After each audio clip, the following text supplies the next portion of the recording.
over a... Hello, you're listening to Ready, Set, Go Real Estate Investing Podcast, presented by Brandon Elliott. This show will be going over all aspects of real estate investing and is intended to educate, motivate, and prepare you to take action on your first or next real estate investment. For more information, please visit BrandonElliottInvestments.com. Thank you for listening and enjoy. Welcome back, everyone, to Ready, Set, Go Real Estate Investing Podcast. I'm your host, Mr. Brandon Elliott. I'm excited today. I really am. This is a great day. We got a legend in the house today. Someone that he taught himself code at age 17 as just deep in the software space industry and just created a hedge fund as well for B2B buying software companies, taught all the legends in the game, really. Has a best-selling book right now, Buy Back Your Time. And I'm just excited to see the breakthroughs that come from that with so many other people. But, bought and sold multiple companies throughout the years, had a couple that failed. So we'll hear about the learning curves on those, but many more that has excelled and just crushed it in so many areas. So really excited to have you on today. But without further ado, Dan Martell, what is up, my friend? How are you today? I'm doing awesome, Brandon. I appreciate the opportunity to be here. I got a few stories and ideas that I think will serve folks starting off that want to, become the best version of themselves. That's kind of the way I see life, right? We want to become the 10.0 version of ourselves and then share that person with the world. Let's go. Dude, first off, congratulations. You got an amazing McLaren getting dropped off in just a little bit, right? That's always exciting. Yeah, I got one to match the book. There you go. 720S, yeah. Yeah, let's go. Match the shirt, match the book. It's going to wrap out pretty nice. But anybody out there that doesn't know more about your story, who you are, your upbringing and so forth, do you mind just giving that 30,000 foot view for us? Yeah, my story is kind of unique where I actually grew up in kind of this crazy environment. I ended up addicted to drugs when I was 13, ended up in jail twice by the time I was 17 or 16, and then almost took my life in a high-speed chase. And it was in this crazy moment where I ended up crashing into this house that I went for a handgun, and for whatever reason, it got stuck. And, the cops eventually opened the door and grabbed me and pulled me out. And, I woke up sober the next morning in a jail cell. So That's kind of a crazy kind of my teenage years. And then what happened is I eventually got released to a rehab center, and it was in this rehab center, I did 11 months of therapy and worked on my personal worth and my self-esteem and the trust I'd lost with my parents, and kind of rebuilt the relationships with my family. And I was helping Rick, the maintenance guy, at the end of this program. I was there for 11 months. It was built on an old church camp. We were cleaning out one of the cabins, and in one of the rooms was this old 486 computer and a yellow book on Java programming. And I just opened it up, and I don't know, for whatever reason, it spoke to me, and I just followed chapter 1 instructions. And within 20 some minutes, I got the computer to print out "Hello World," and thought, maybe this computer stuff's kind of interesting. And it became my new addiction, man. I just went all in. I literally went from being addicted to drugs to being addicted to code. And then I got out in 1997 timeframe and discovered this little thing called the internet, and entrepreneurship kind of took hold, and it became kind of my personal development program. It was the ultimate way to get better was to try to start companies. And I just struggled for years. Literally, I think it wasn't until I was 28 that I finally found any mild level of success. And that's when my whole life changed to some of the achievements that you kind of mentioned. Yeah. What area did you grow up in? And what? East coast of Canada, in a province called New Brunswick, a city called Moncton. Okay. And how did you get into drugs? Just like anybody, right? I think it was going into high school. My buddy Richard got into them over the summer. And I remember he had, I don't know if hash was a thing in the US, but he just had some stuff. And I lived in a neighborhood out in the boonies, and he gave me a little piece of it. And then I kind of got all my buddies in the neighborhood together. We went into our tree fort, and that was the first time. And, what happened for me, man, it's just, I just dealt with so much emotions. I'd been in therapy since I was 11. I was diagnosed with ADHD. I had attention problems and focus and getting in trouble at school.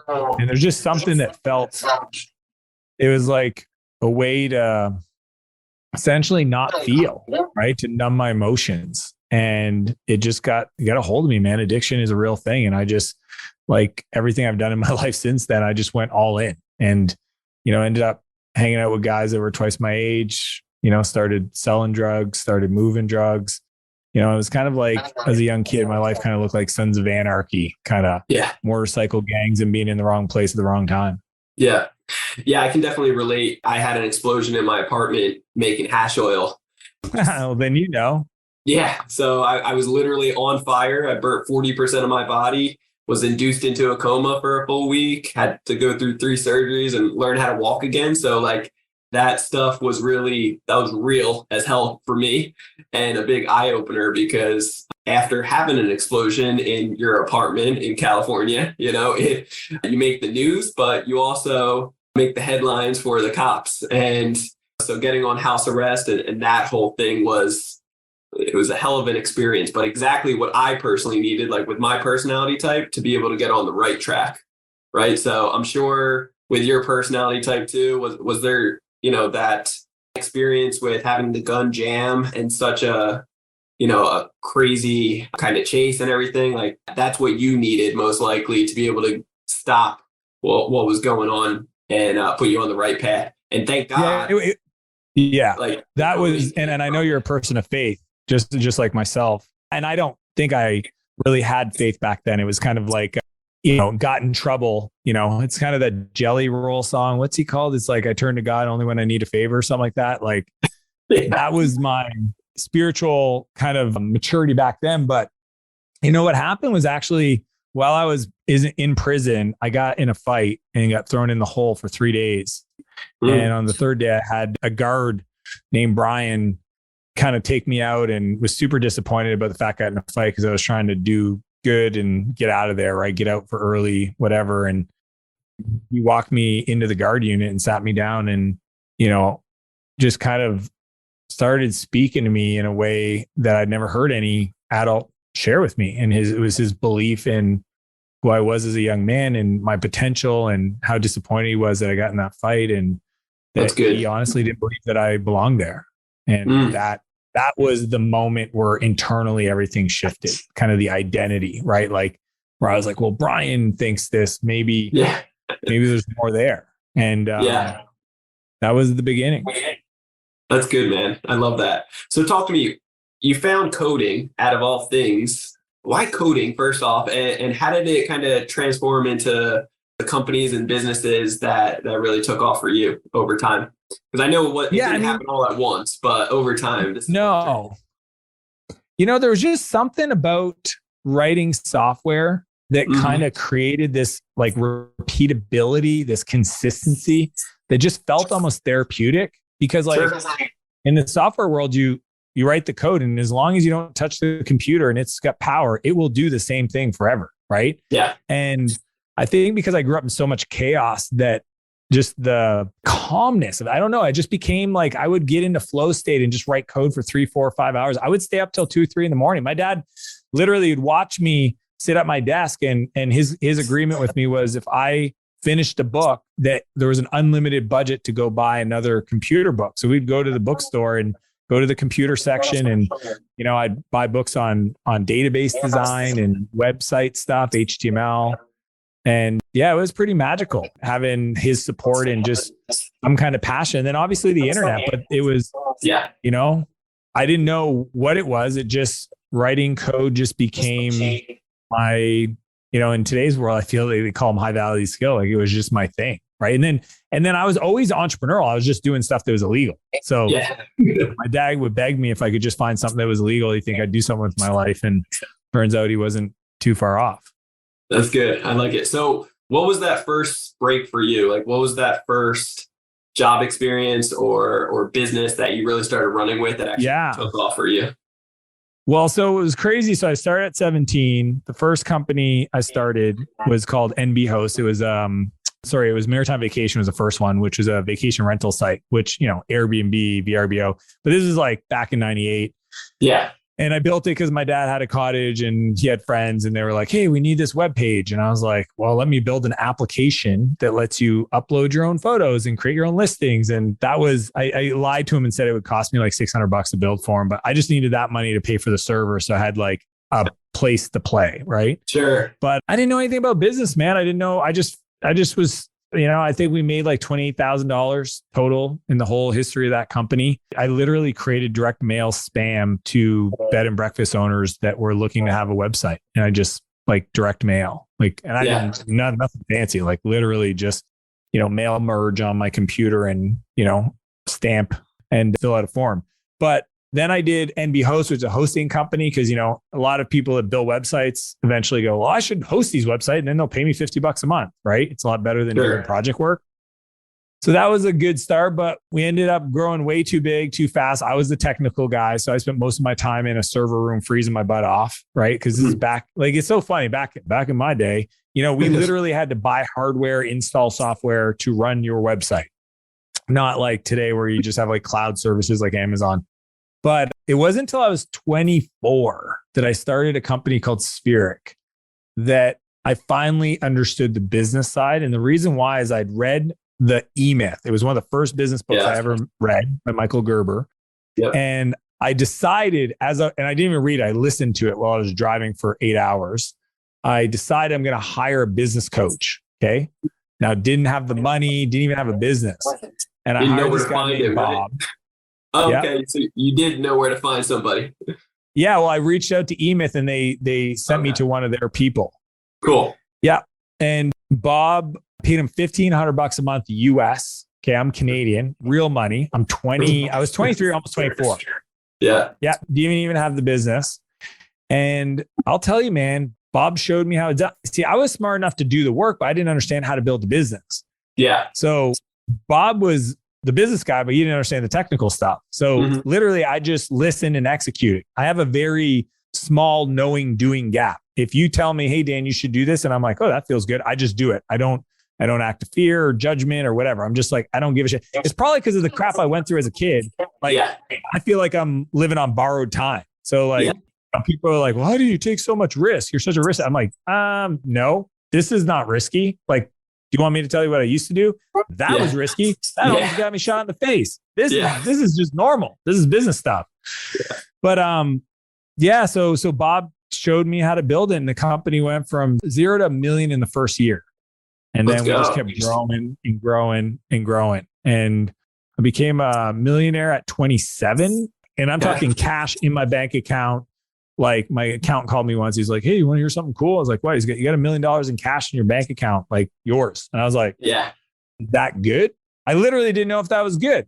Yeah. He's like, yes, Dan, that is good. You should celebrate. I'm like, well, I'm busy. Hang up the phone, back to work. Like we're building.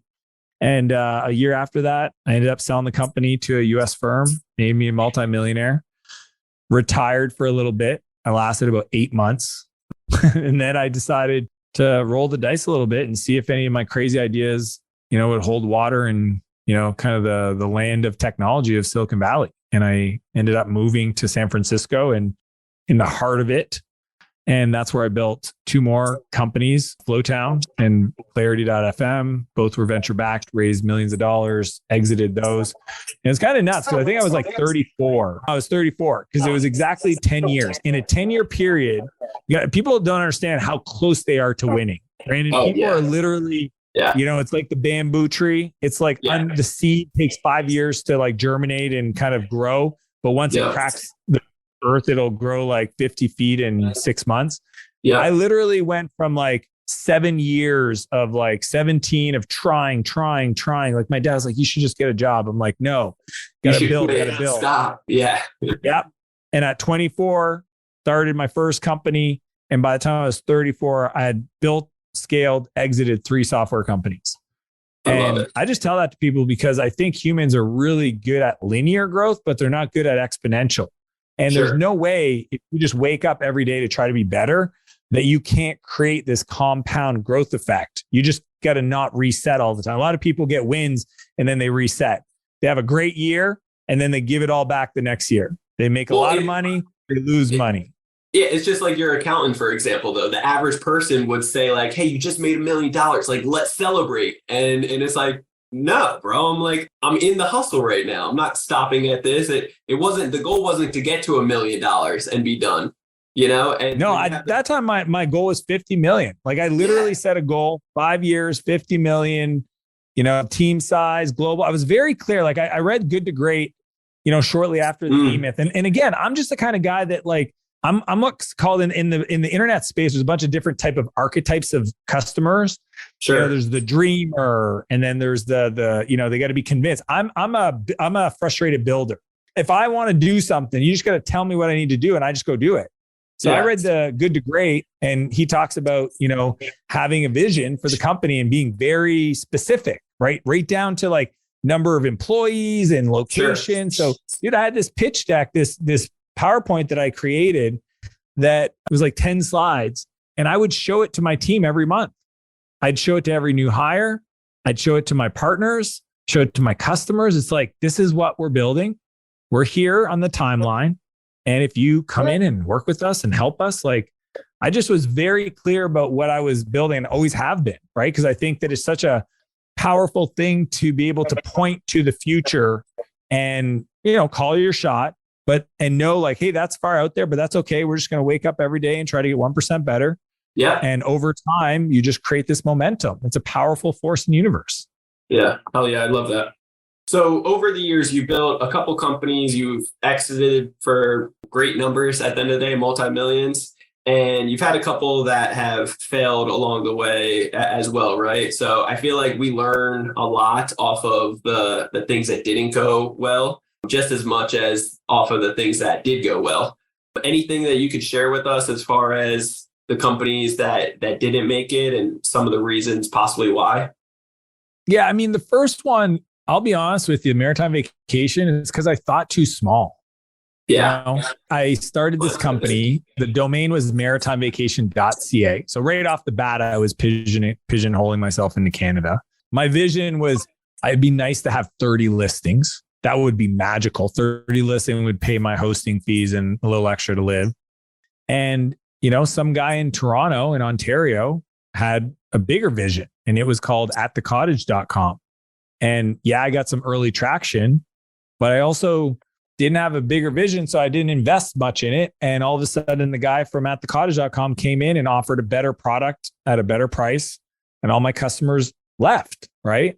Yeah. And that was the lesson I took away from that is no matter what I do, I always start with a vision of world class. I use that language often with my team. It's always global in potential, act local, right? Doesn't matter what I'm doing. So I'm always trying to create a repeatable, scalable model that over a long enough time horizon, it can be big, but I just make sure I don't make the mistake of making a decision today that would make that almost impossible in the future. Does that make sense? Yeah, it does. I like that. Yeah. So that was Maritime Vacation. NB Host, what I took away from that experience, which was a web hosting company, is selling a commodity and trying to compete on price is a bad way to build a business, right? If you want to go out there and trade salt and cement and corn and, all these other commodities, go for it. It's just what I've learned in business is you almost want to race to the top, right? Every business I'm in, I want to be the best. I want to charge the most. I want to be a premium experience. I don't want to race to the bottom. I don't want to compete against Walmart. I don't want to compete against the low cost provider. I want to be the differentiated value add innovative company. Let's call it Apple, Nike, etc. Because it's just a funner place to operate from. So NB Host was a great lesson learned. Me and my brother lost about 10 grand each at 20 years old, 2021. And it was a great experience in understanding, selling things with high margins, right? I don't do anything today other than some real estate projects, but for the most part, 80% gross margin minimum, right? Software is 87%.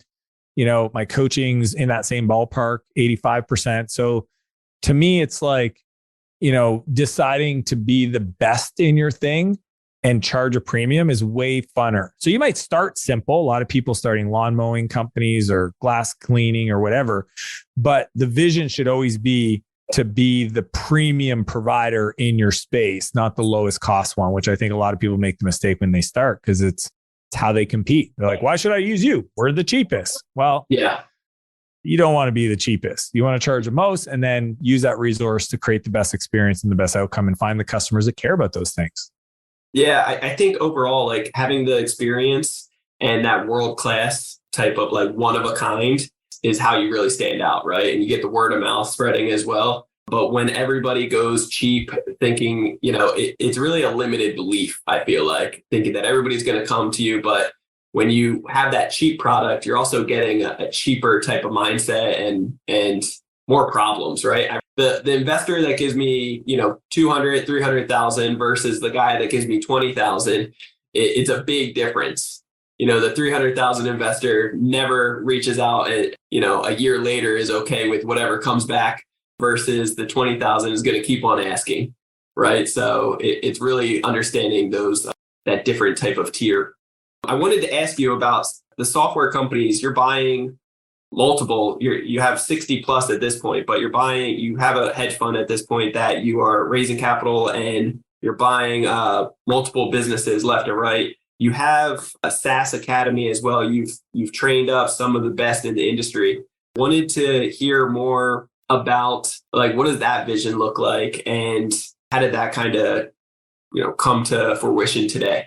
Yeah. I mean, it's Steve Jobs said it best. It's easy to connect the dots looking backwards. I mean, what happened for me was, I think I was 30, it was right after I sold Clarity.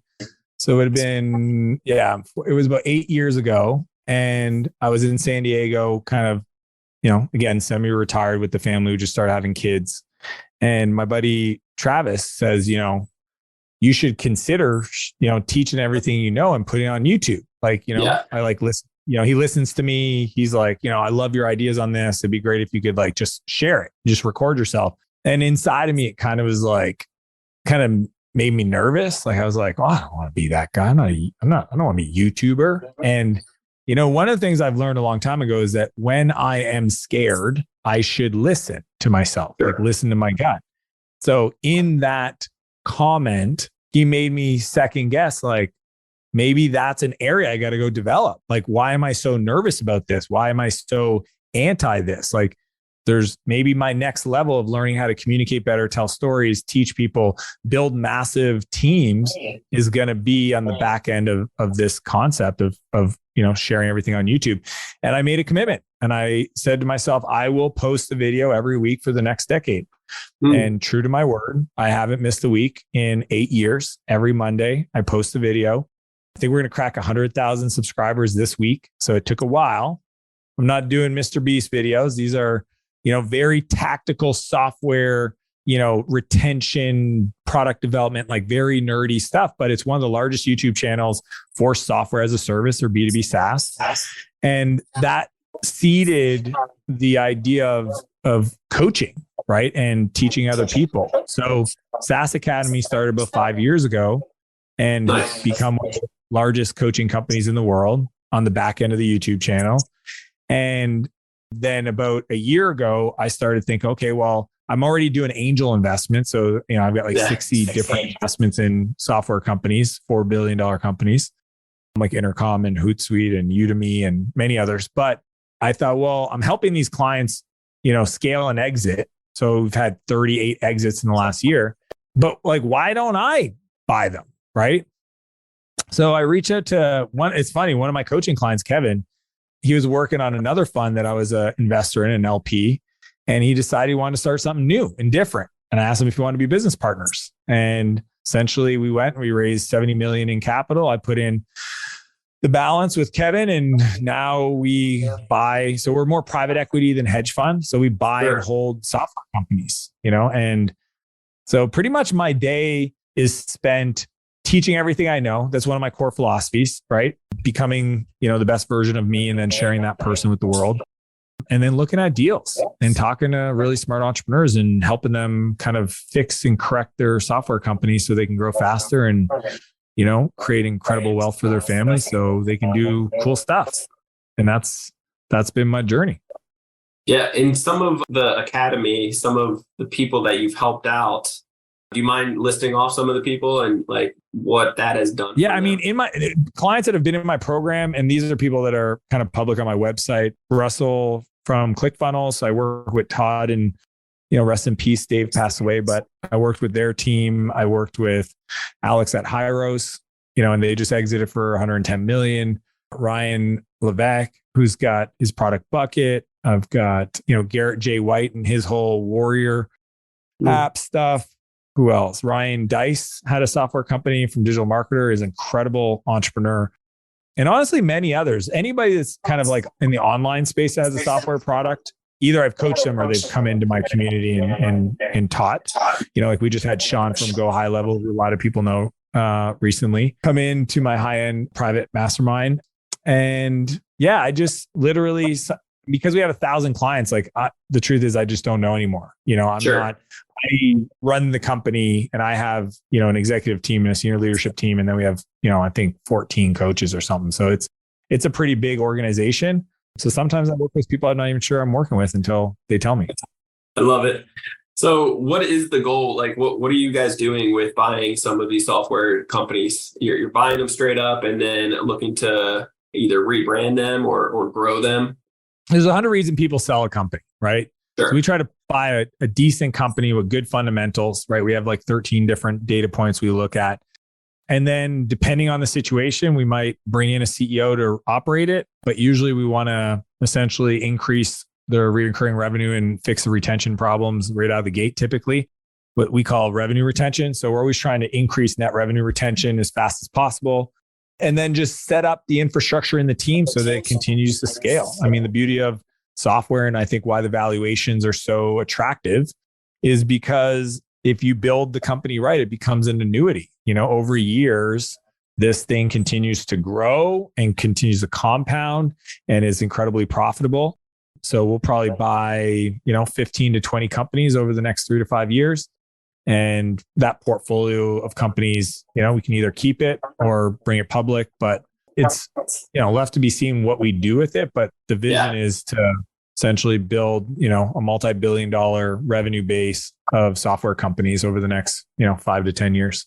And then buy and hold those unless it's just keep them. Yeah. Bring them public. I mean, I'm not saying we wouldn't exit them for the right situation, but, our vision is more buy hold. It's definitely buy hold for the, for our capital. And then, but, we're not going to say no if there's a strategic that wants to bolt our stuff onto theirs. For sure. When it comes down to some of those 13 moving pieces that you guys are looking at, do you mind like listing off a few that maybe some of the listeners could? I can share them, but they're kind of they're nerdy software things, right? So we look at NPS score, right? So net promoter score. We look at average revenue per customer. Okay. So it's called ARPU, average revenue per user. We look at CAC payback period. So how much does it cost to acquire a customer? How quick can we pay that back? Meaning divide the amount of cost by the gross margin. We look at net revenue retention. So on an annualized basis, you have a cohort of people that start in January. That cohort of people, what did they pay that month? What percent, what revenue do they pay at the end of the year? Is it, 80% revenue retention or is it 130% revenue retention? Those are dramatically different things. But those are just examples. So we have 13 and we kind of score them red, green, yellow. And, for the most part, it takes a majority of those to be, green. And there's some of them that are non-negotiable in regards to the structure that the founder or the CEO is looking to exit, right? So there's certain types of scenarios that we will do and some that we won't. And that's how the investment committee meets. We look at 100 deals a week. We whittle it down. We put them through this kind of sheet, this scorecard, and then meet an investment committee and try to put together some LOI, some letters of intent that we think are fair, and try to find the opportunities where we match what the founder's looking for as a partner. What is the typical range of like the deal size, what we're buying? Yeah. We'll probably spend between 15 to 25 million to acquire a company. Okay. So they're probably doing 1.5 to 3 million in EBITDA. Okay. And then what kind of discount rate are you looking for to actually or are you buying them at value so that you can? Yeah, we're competing against the market. Okay. I mean, yeah. As much as I love to think that people would sell me their company at a discount because of my good looks and my hair, it's not happening. But I mean, there's deals we'll do that other people won't do because some of them just want to buy companies that are going to cash flow, and we're looking to essentially like value add in the real estate game. They would call it that. Yeah. But we're totally open to coming in and, taking over a company and fixing the demand generation and the sales conversion and the retention strategies. I mean, it's essentially what happened was all the playbooks that I built to coach my clients. Kevin was a client, so he saw this library of we have these 6 core functions, and we have, I think, over 400 growth playbooks that we execute in each one of these models, this operating system for scaling software companies. And that's essentially what we do. We buy a company and we kind of put them through the scoring system and go, okay, well, here's the things we're going to do. We call it the first 100 days, right? It's like in the first 100 days, this is the playbook. We fix pricing, we fix retention, we fix demand gen, restructure the team, we keep the A players, we get rid of the C players. In the private equity world, it's very normal, but for a lot of entrepreneurs, maybe they've never heard this before, but we essentially have a playbook that as soon as we buy a company, we run them through the first 100 days, and it's systematic. Like there's no emotions. I think a lot of entrepreneurs are emotional about their decisions. And one of the questions, a lot of my private clients I coach, I always ask them this question, which is, if somebody bought your business that knows your industry tomorrow, what's the first thing they would change? And why haven't you made that decision? That's good. I like that. Yeah, I'm trying to think to myself, like, what would I do differently? I'm going to write this down. What would somebody change right off the bat? Yeah, knowing no personal opinion about team players or customers or commitments you made in the past. Somebody buys your business, they want to make it better. What's the first decision they would make, and why haven't you made that decision yet? That's good. I love that. I'm going to selfishly take that for myself. It's yours. I've got hundreds. My favorite thing is, and I just want to say this about questions, because if people are listening, they were like, ooh, I like that. Here's the thing is, if you think about thinking is nothing more than asking a question of yourself and answering it, except most people don't perfect and or refine their questions. So they don't work on collecting and identifying really powerful questions, because if you improve the quality of your questions, you'll improve the quality of your life. Right. Oh, so for sure. one of the things I've gotten really good at is just to distill every area of a business into questions that uncover the real thing that needs to be focused on to have it scale. And I just think a lot of people work on motivation and habits and routine, and all those things are important. But at a certain point, it's strategy, and strategy is on the back end of a great question. I like that. Dan, talk to me. How did you come up with the idea of writing the book, Buy Back Your Time? Yeah. This book is a passion project gone silly. Okay. So what happened was everybody that comes around me, okay, so like the people that are around my life are confused how I do so many things, right? Because they're like, how do you train for an Ironman? You've got 2 boys that are Irish twins, they're 11 months apart. You have a wife. I see you go on date nights. You go on quarterly retreats. You go on, I think we did almost 12 weeks of vacation last year. You run I have 2 8-figure companies that I'm CEO of. You invest. Like, how do you do all this stuff? And I would try to explain it to them. I would unpack it, and I would show them kind of the way I think about my time, and I look at leverage and I quantify things. And it was just through this process over the years of coaching so many people, the first thing I had to do is help them get the time to then go do the work. Most people are already operating at max capacity, right? When they come to me, it's not like they're sitting at home doing nothing. They're like busy. And I call that the pain line, right? They're operating at a red line that if anything more got added to their plate, they would explode. Usually for agency companies, it's about 12 to 14 employees. About 1.5 million in revenue. For software companies, it might be a little different, but yeah, I usually get the call when that happens. And I designed this whole framework called the buyback principle based on the 4 master skills of leverage, right? Which I'll just name them quickly, but it's content, capital, code, and collaboration. And to the degree that we get really good at those 4 master skills of leverage, we can build incredible outcomes for the same amount of time because we have a force multiplier, which is leverage. But most people have never been taught this stuff. And so talk to me, when it comes down to people being busy I feel like in today's society, everybody can hold up that flag saying, I'm busy. Do you find that a lot of people are kind of BS with their time? Their time management is totally off. They're prioritizing, scrolling on social media or watching Netflix or whatever it may be. Even with the high level net worth individuals that are like coming to you for coaching and so forth, obviously we're all busy, and like the high level people are still putting in some work, but it's really what we're prioritizing. And there's more than enough time in the day. Would you agree? Everything comes down to the leverage you create per unit of hour put into your day. It's simple math, right? Like Sure. You're going to average person's going to work 2,000 hours. Okay. Yeah. You generated income. Okay. After you discretionary expenses, whatever. If you just think of like all the money you made, your salary and or your profits distribution, whatever, and you take the 2,000, that's your effective hourly rate, how much value you create per hour. So people that have higher leverage and more output are folks that know how to leverage their time, which means they take money and they reinvest it to buy back their time to go do things that create more leverage, right? Yes. And the framework I teach is called the buyback loop. And the idea is my job is always to try to buy back my time to go do things that, one, light me up, that I enjoy doing, that I want to do. Because if I don't enjoy doing, I won't keep doing it. And Nope. two, make me more money. And so if you think about a simple calendar of things that are red or green and $1 sign or $4 signs, it's like I'm trying to take all the red and $1 sign stuff out of my calendar, put it into a bucket and give it to somebody else, hire somebody, buy back my time, to then refill it with things that are going to create more value and light me up that I enjoy doing. And that's why I tell people, like, my mission in life is to create a movement where we help companies, and entrepreneurs build businesses they don't grow to hate. Because what happens right now is they keep building till they get to a place where they hate what they've created. And then they decide to either stall, sabotage their success, or sell the business. And I really think it doesn't have to be that way. It literally can be that the more successful you are, the more free time you have. Now, I'm not saying that I'm not an advocate for the 4-hour work week either. The subtitle of my book is, get unstuck, reclaim your freedom, and build your empire. Because my definition of an empire is a life of unlimited creation you never have to retire from.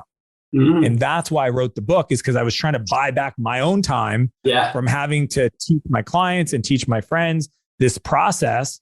So now it's like, here it is. I spent 2.5 years writing this book.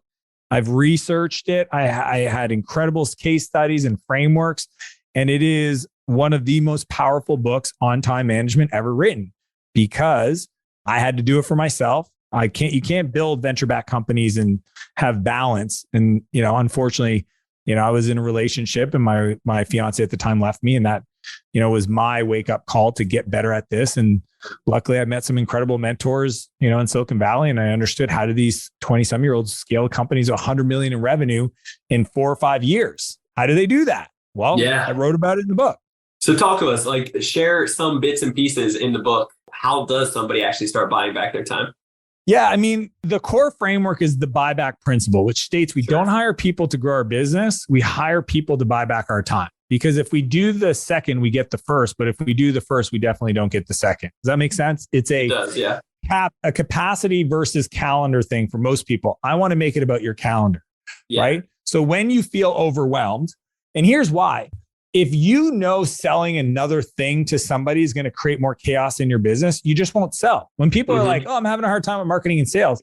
Most of the time when I look under the hood, it's not that you have a marketing and sales problem, is you're not being consistent. You're not doing the work because you're scared to actually be successful, right? There's 3 fears: the fear of failure, the fear of judgment, and the fear of success. Most people don't realize they're scared of being successful.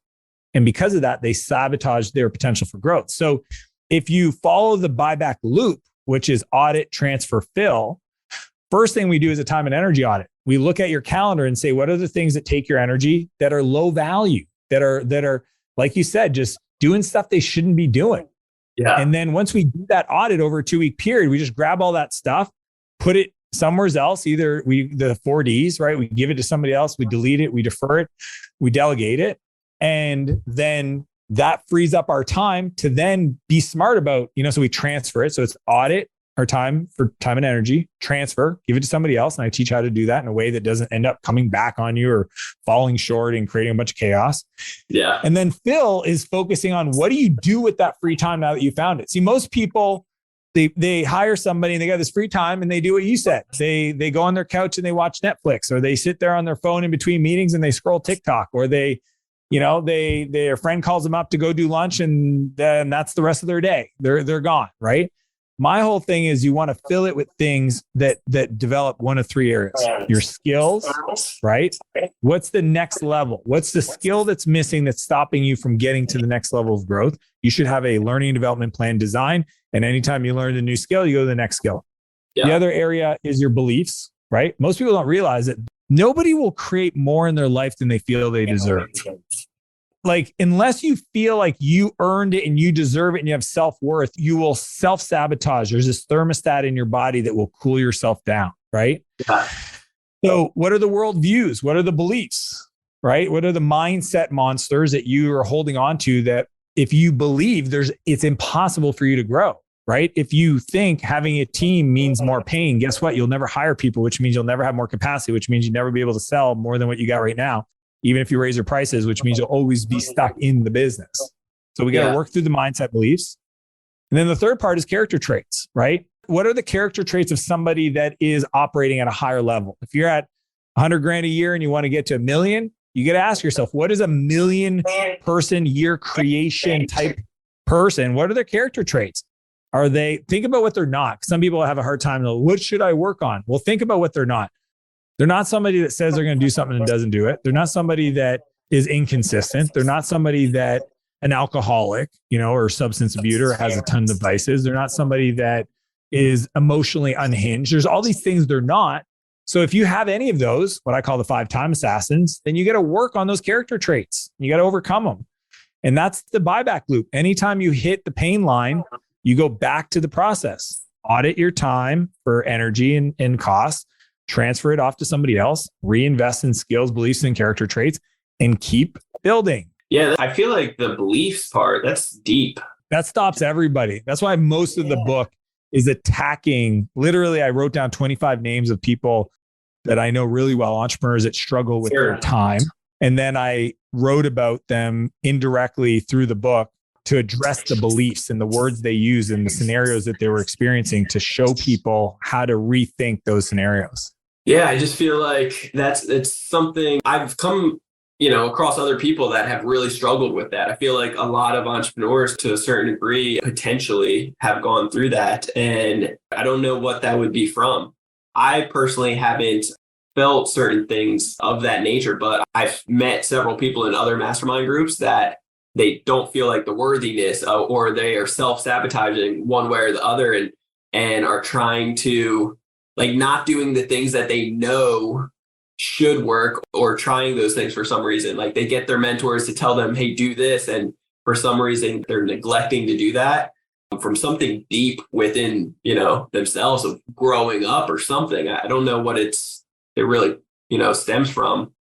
But I just think everybody's situation is probably slightly different when it comes to completely different. Yeah. Literally, it can be as dynamic. I have one of my private clients. She's world-class at delegating at work and having other people support. Okay. Yeah. At home, different. And when you actually unpack it, I remember she's like, I hear you about the house manager. I know I need to get some support at home. This is a very high-end 8-figure, CEO. And at the last chapter in my book, it's called the buyback lifestyle, right? Like, how do you apply these principles in your home? Yeah. And she couldn't get past it. She was stuck. And when I asked the questions, I got to the point where she realized that her fear was other people thinking she was incompetent if bills didn't get paid around her home, right? Because that's not a normal business thing. If somebody doesn't pay something at my business, they're going to contact the finance department. They're going to sort it, but they're not going to think the CEO couldn't deal with it. Yeah. But at their home, they were like, well, if I don't pay the babysitter, if I don't pay my property tax, if I don't pay whatever, they're going to think I'm incompetent. And that's why I've not let that part go. Right. Wow. And that showed up in a bunch of different areas of like if I have somebody else, taking my kids to a doctor appointment, I just feel like a horrible mom or whatever. And then we just worked through it. And we literally said, is this true? And it's fascinating because I think at new levels, it doesn't matter where you're at. To get to the next level, there's a ceiling you're going to run into, what I call a complexity ceiling. And, new levels, new devil. And you've got to unpack what is it that's got me stopped here, and what's the new identity that I need to connect with to become the person who can do with more, right? Because what happens is, and Jim Rohn used to talk about this often. He said, if we took all the money in the world and gave it out to every person evenly, right, to the 7 or 8 billion people, the truth is within 2 or 3 years, it would be back in the hands of the same people that had it originally.